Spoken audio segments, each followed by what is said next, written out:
Voilà, bonjour, bonjour à tous. On va ouvrir cette session qui rapporte le travail de la commission scientifique de la filière Neurosphinx, qui est un moment qui est relativement attendu par rapport donc aux deux versants qui sont les appels à projets recherche et deuxième partie, donc les prix de thèse de médecine qui sont donc récompensés en 2025. Donc vous le savez, le comité scientifique de la filière maintenant travaille avec une certaine maturité et sérénité. C'est Rafik qui met en place toute la partie technique de ces appels à projets recherche qui sont diffusés via les créneaux habituels de communication de la filière.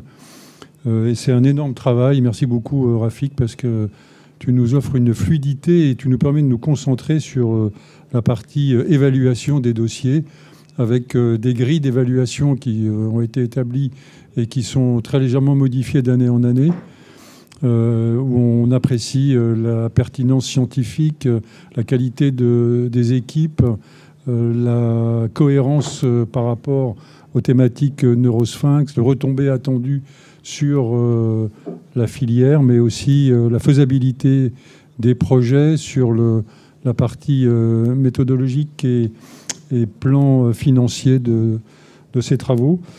Pour éviter qu'il y ait de conflit d'intérêts, Rafik a fait appel à l'IA pour répartir les projets par rapport aux rapporteurs, de façon à ce que les rapporteurs soient quand même relativement en capacité de pouvoir apprécier les projets sans être en conflit d'intérêts. Cette année, ça n'a pas trop mal marché, l'IA, mais bon.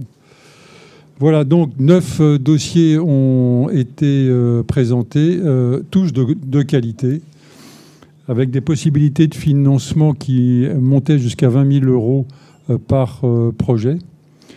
Et sur les 9 dossiers, il a été possible d'en retenir 7. Et les 7 se sont détachés très significativement. Et donc, il n'y a pas eu trop de difficultés pour les retenir, en sachant que grâce à quelques artifices, il a été possible de les soutenir tous les 7.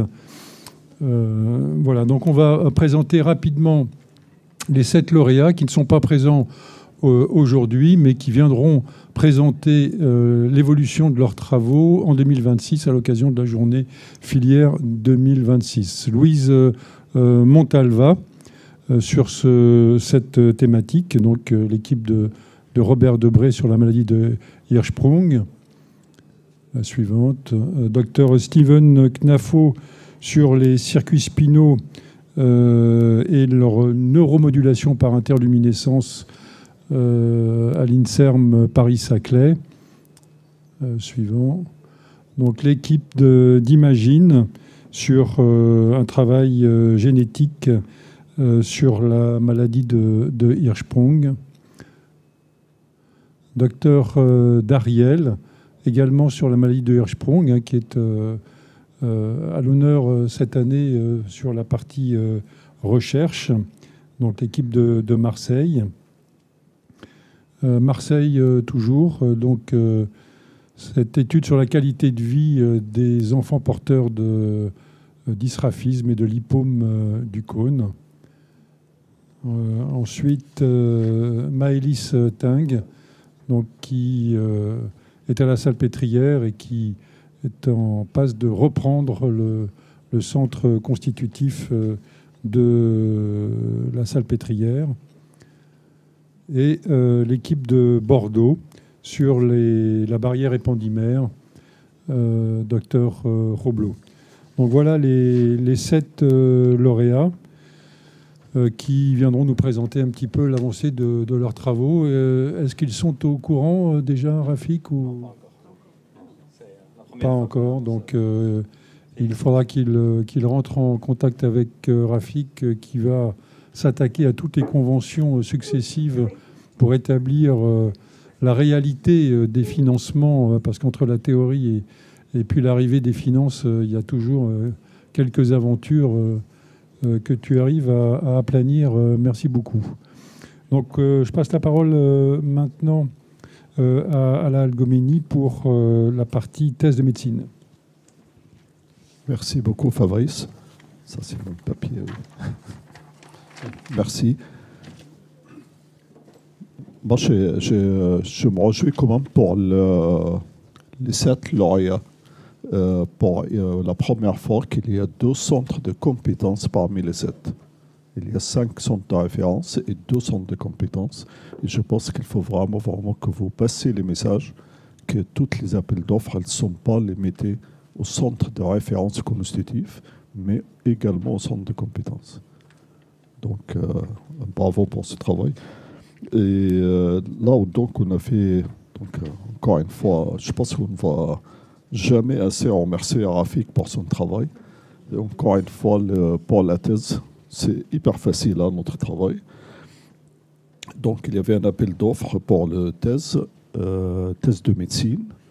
Il faut savoir que chaque lauréat, il va avoir 2 000 euros, mais les 2 000 euros ne sont jamais en argent, ni espèces, ni chèques, ni virements. C'est soit une inscription à un congrès international, soit une inscription à un diplôme d'université. Donc ça, c'est le lauréat lui-même qui décide de l'usage. Et donc, nous avons eu 5. Et les 5, donc on va les présenter un par un. Et chacun va donner une courte présentation de son projet en 3 minutes. Donc on commence le premier, Dr Mathieu Charbonnier. Donc c'est sous la direction de Dr Anne Dariel. Donc c'est le centre de référence de Marseille, de MAEPR.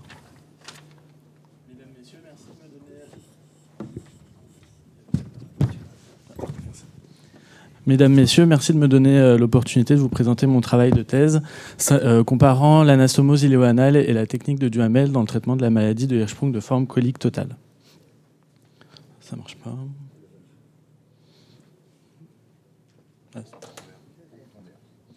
Ah, celui-là. Okay. Parce qu'il y a 2 boutons verts. Ça marche pas mieux. Peut-être que c'est là. Ah, c'est bon. Alors, qu'est-ce que la maladie de Hirschsprung ? C'est une maladie congénitale rare du tube digestif. Son incidence est évaluée à 1 naissance sur 5000 en France. Dans la paroi de l'intestin, il y a des cellules neuroganglionnaires qui permettent à l'intestin de se contracter, d'avoir un péristaltisme et donc un transit. Ces cellules neuroganglionnaires migrent pendant la phase embryonnaire le long du tube digestif en partant de l'œsophage jusqu'à l'anus. Mais il arrive que cette migration ne se fasse pas complètement et qu'il y ait à la partie terminale de l'intestin une portion sans cellules neuroganglionnaires qui donc ne peut pas se contracter. C'est la maladie de Hirschsprung. Cela provoque donc une occlusion digestive basse néonatale.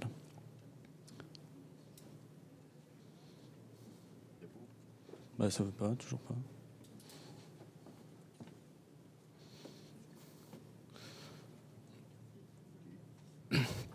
Alors, il existe plusieurs formes de maladie de Hirschsprung.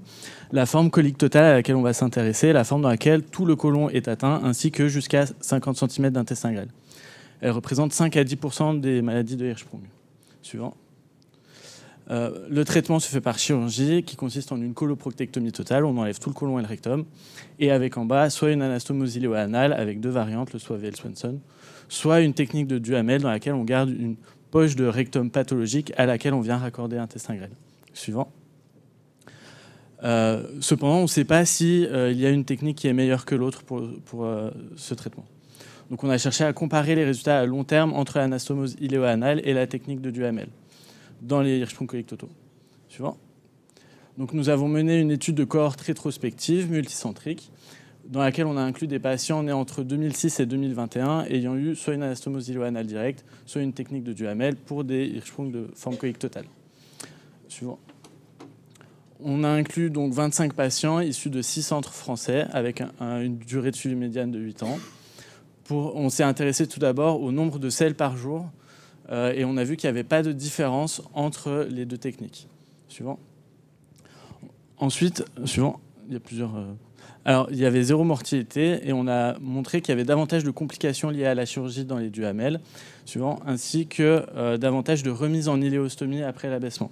Suivant, il n'y avait pas de il n'y avait pas de différence sur les taux d'entérite post-opératoire. Suivant, et il n'y avait pas aussi de différence sur les résultats fonctionnels à long terme, les autres critères de résultats fonctionnels à long terme. Suivant. Donc en conclusion, l'anastomose iléo-anale semble plus sûre avec les mêmes résultats fonctionnels à long terme. Un des biais possibles, c'est que l'analyse anatomopathologique de la zone transitionnelle et de la zone saine, il y a encore des techniques anatomopathologiques qui sont encore peu précises. Donc pour la suite, nous continuons à inclure davantage de patients dans cette étude. Nous en sommes à 42 patients dans 13 centres, avec un objectif d'aller jusqu'à 60 patients, avec des résultats stables, et faire une étude prospective et des formulaires standardisés. Merci à la filière Neurosphinx pour l'honneur d'avoir ce prix thèse, et à tous les centres participants.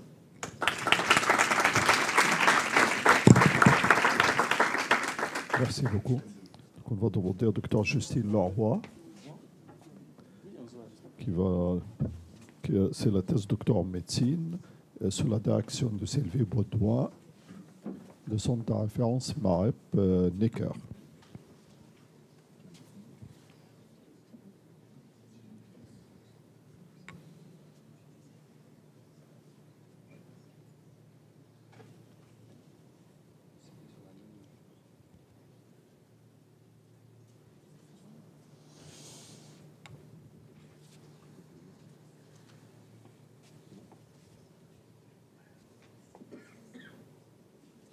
Bonjour à toutes et à tous et merci pour cette opportunité de vous présenter mon travail de thèse qui porte sur la technique de réparation par proctoplastie dorsale et ventrale chez les patientes avec des malformations anorectales avec fistule vestibulaire ou périnéale de la fille. Il s'agit d'une étude rétrospective sur 56 patientes qui ont été opérées par proctoplastie dorsale et ventrale dans le service de chirurgie pédiatrique de Necker sur une période de 10 ans. Parmi ces 56 patientes, un quart avaient une fistule vestibulaire et les 75% restantes une fistule périnéale. 25% d'entre elles avaient une à plusieurs malformations associées. 50% des patientes étaient constipées en préopératoire. Il n'y a eu aucune dilatation préopératoire et une patiente a été dérivée en colostomie dans son pays d'origine. L'âge médian à la chirurgie était de 96 jours. Voici quelques photos qui illustrent la technique opératoire chez une patiente avec une fistule périnéale. L'enfant est installé en décubitus dorsal avec les jambes surélevées. On réalise une première incision arciforme entre la fistule et la vulve. Cet abord permet la libération des attaches anormales du muscle bulbo-spongieux. On réalise ensuite une deuxième incision semi-elliptique pour permettre la réalisation d'un lambeau cutané pour une anoplastie de type YV. Ensuite, on libère latéralement les fibres musculaires du sphincter externe et on réalise une incision longitudinale sur la face postérieure du canal anal à 6 heures pour permettre une suture rectocutanée avec le lambeau. Enfin, on termine par une réparation du centre tendineux du périnée, par une réparation ventrale du muscle transverse superficiel, du muscle bulbo-spongieux et du sphincter externe. Et enfin, on termine par une suture cutanée longitudinale pour avoir une distance ano-vulvaire satisfaisante. En ce qui concerne les résultats, pour les complications post-opératoires, on rapporte 30% de désunions cutanées superficielles, mais qui ont toutes évolué de manière satisfaisante par des soins locaux. On ne rapporte aucune désunion profonde ni infection du site opératoire. Il n'y a eu aucune nécessité de reprise chirurgicale ou de colostomie en post-opératoire. On rapporte 2 cas de sténose anale qui ont été pris en charge par 1 à 2 dilatations en consultation. En ce qui concerne les résultats fonctionnels, avec un suivi médian de 5 ans, on rapporte 12% de constipation. Des salissures qui pouvaient survenir de manière occasionnelle chez 13% des patientes et de manière fréquente chez 7% d'entre elles. Une enfant rapporte des souillures à type de perte fécale, soit un taux d'incontinence de 2%. En conclusion, cette technique qui est basée sur une dissection minimale et une reconstruction antérieure du périnée offre des résultats fonctionnels encourageants avec un faible taux de complications post-opératoires et ce malgré l'absence de dilatation systématique et de colostomie de protection. Merci pour votre attention et merci beaucoup pour ce prix de thèse.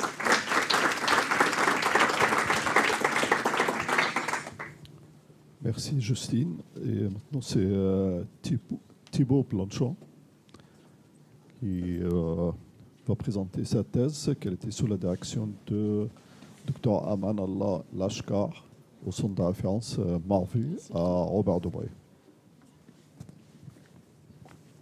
Bonjour. Imaginez une vessie, mais pas une vessie bien sage, non. Une vessie capricieuse, qui refuse de se vider normalement, et en plus chez un enfant.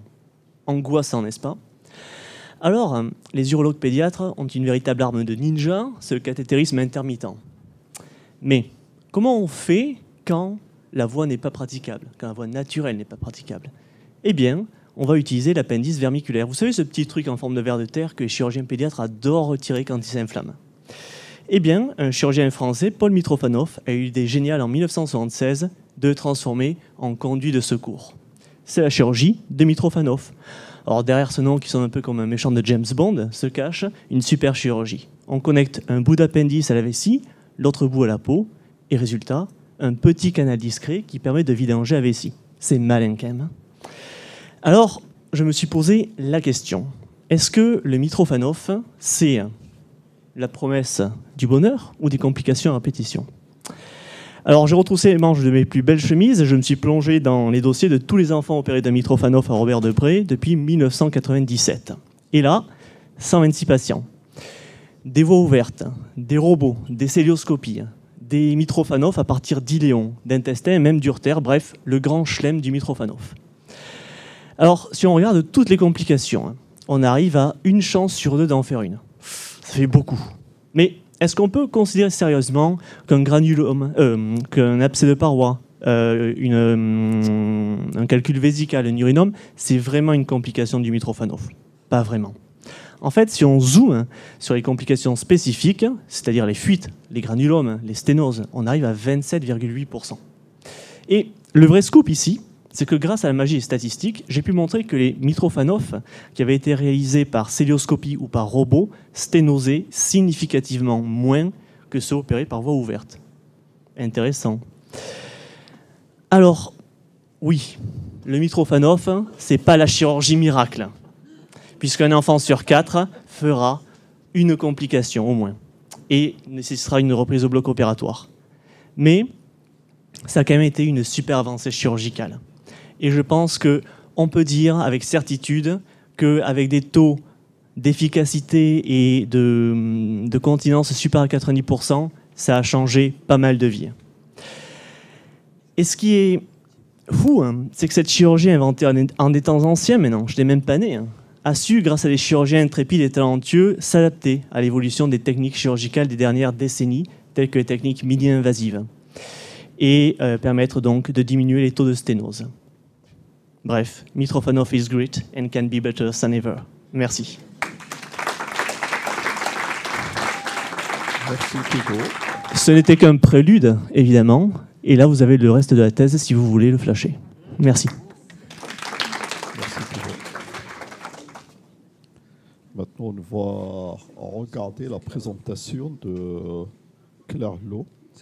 C'est une thèse de médecine sous la direction de Valeska Bédot, le centre de référence Marveau des Lions.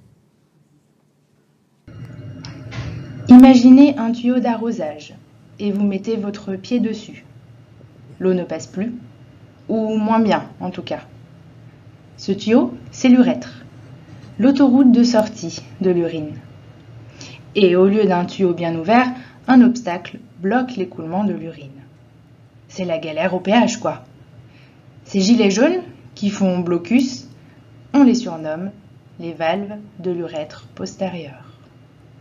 Ces valves campent là depuis que le bébé s'est formé dans le ventre de sa maman.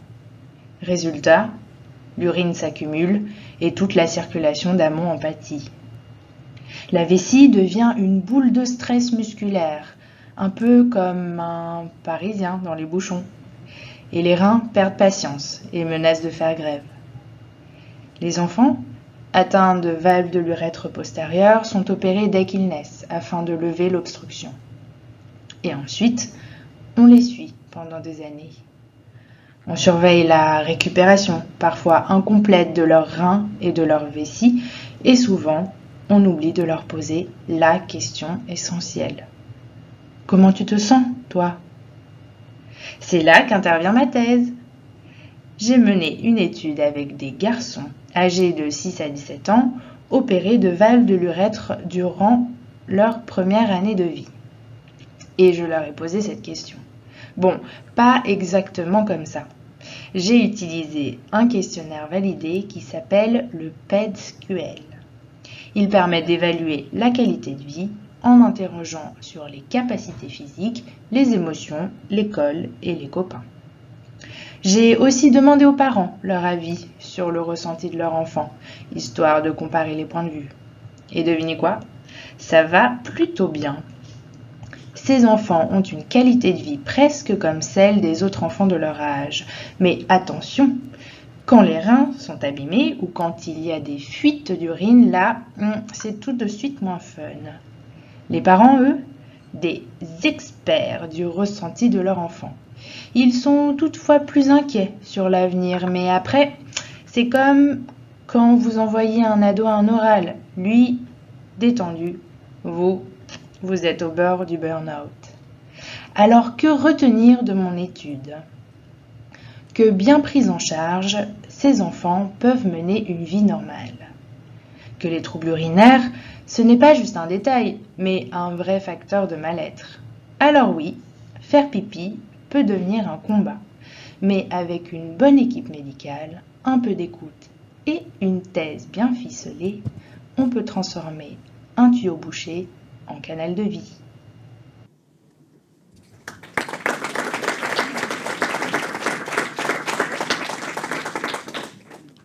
Bon, merci Claire. On va demander à Marie Bousquet pour présenter son travail sur le prune belly sous la direction de Mathieu Peslon, Marvu, hôpital Robert Debré.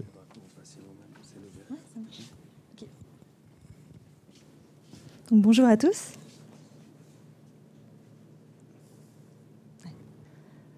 Donc un ventre de pruneau, c'est l'image qui a donné son nom au syndrome de prune-belly, qui a été décrit pour la première fois au XIXe siècle devant des enfants qui sont nés avec un ventre tout fripé comme un pruneau.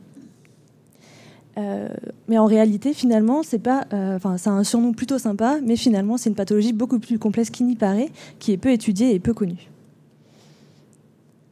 Donc, le syndrome de prune-belly, qu'est-ce que c'est? C'est une triade clinique qui associe une hypoplasie de la paroi abdominale, qui donne son aspect assez fripé à la paroi, plusieurs atteintes urologiques diverses et une cryptorchidie bilatérale. Mais finalement, il y a beaucoup plus d'atteintes que cette triade, avec des atteintes des reins, des atteintes respiratoires, des atteintes musculaires, cardiaques, intestinales ou encore neurodéveloppementales. Et donc finalement, à l'hôpital Robert Debré, nous avons réalisé une étude prospective qui évaluait cette pathologie dans toute sa complexité. Nous avons réalisé plusieurs examens, examens cliniques, questionnaires, radio, échographie, bilan sanguin, analyse génétique. Bref, on a passé au crible ces jeunes enfants pour enfin évaluer ce syndrome dans toute sa complexité en fait. Donc finalement, les résultats, l'atteinte urologique, on retrouve finalement une dysfonction persistante, une dysfonction vésicale persistante malgré un parcours chirurgical qui était plutôt lourd, même si les infections urinaires diminuent au fil de la croissance. Concernant l'atteinte néphrologique, la plupart des enfants ont une insuffisance rénale chronique, mais ça on les retrouve en utilisant les formules avec la cystatine C. Et finalement, les formules classiques avec la créatinine, il faudrait plutôt les oublier parce que ça surestime la fonction rénale des enfants, vu que les enfants ont une hypoplasie de la paroi abdominale. Au niveau des atteintes gonadiques, les échographies nous ont retrouvé 2/3 d'hypotrophie testiculaire et les bilans biologiques, une diminution de l'inhibine B dans la majeure partie des cas. Mais finalement, heureusement, il n'y a pas de retard pubertaire chez ces enfants. Au niveau de l'atteinte respiratoire avec les EFR, on retrouve en majeure partie des volumes mobilisables qui sont diminués, mais finalement, les enfants, ils sont jeunes, ils compensent, et donc 100% sont asymptomatiques, en tout cas pour l'instant. Au niveau de l'esthétisme, les résultats sont plutôt variables. Mais ce qu'il faut retenir, c'est que finalement, les enfants évaluent leur qualité de vie bien mieux que ce que l'imaginent les parents. Donc ça, c'est plutôt un message d'espoir. Donc au final, le syndrome de Prader-Willi, c'est vraiment un vrai casse-tête multidisciplinaire qui est à la croisée de plusieurs spécialités. Mais en évaluant de manière systématique ces enfants, ça permettrait de mieux les comprendre, mieux les accompagner et au final, mieux anticiper les complications à venir. Et notre étude génétique, elle est toujours en cours et ça permettrait, on l'espère, de mettre en lumière la physiopathologie de ce syndrome et finalement mieux les prendre en charge. Merci. Merci beaucoup pour toutes ces présentations très claires et démonstratives, simplifiées même. C'est très, très, très bien. Et je rappelle juste à tous les lauréats de le projet scientifique et également pour les thèses qu'ils n'oublient pas de mentionner Neurosphinx comme vous faites les publications. C'est quand même c'est une bonne aide à la publication. Dans ce cas-là, il ne faut pas l'oublier. Merci beaucoup. Bon, Rafik disait qu'il y a peut-être une place pour une question, mais je pense qu'il y aurait trop à dire. Et en tous les cas, la qualité du graphisme de toutes ces présentations est très impressionnante et les jeunes sont quand même d'excellents communicants, bien meilleurs que certains d'entre nous de notre génération.